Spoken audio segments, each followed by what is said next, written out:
என்னப்பா இப்படி மெலிஞ்சு போயிருக்க? அட ஏன்பா நீ வேற, இந்த திருட்டு திமுகவால நல்லா கொழு கொழுன்னு இருந்தனா இப்படி மெலிஞ்சு போயிட்டேன். என்னாச்சுப்பா? அறிவிப்பே இல்லாம சைலண்டா சொத்து வரி ஏத்தி இருக்காங்க. மக்கள் எல்லாம் அதிர்ச்சியில தவிக்கிறாங்கப்பா. இதுதான் திருட்டு திமுகவோட வேலையே. அது மட்டுமா, கரண்ட் பில்லையும் கண்மூடித்தனமா ஏத்தி வச்சிருக்காங்களே. இவங்களால குடிசை தொழில், குறுந்தொழில், விசைத்தறி தொழில்னு எல்லாருமே வருமானத்திலையும் மனசளவிலையும் பாதிக்கப்பட்டிருக்காங்க.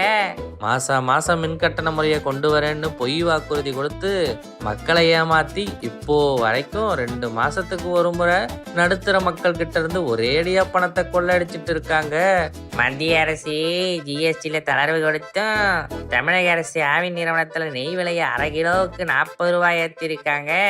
அது மட்டும் இல்லாம பன்னீரோட விலையும் ஏற்றி வச்சிருக்காங்க.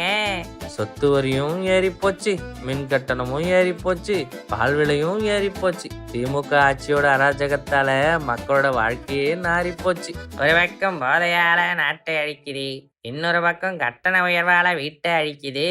சீக்கிரமே மக்கள் திமுகவை அடிக்கிற காலம் வரத்தான் போகுது.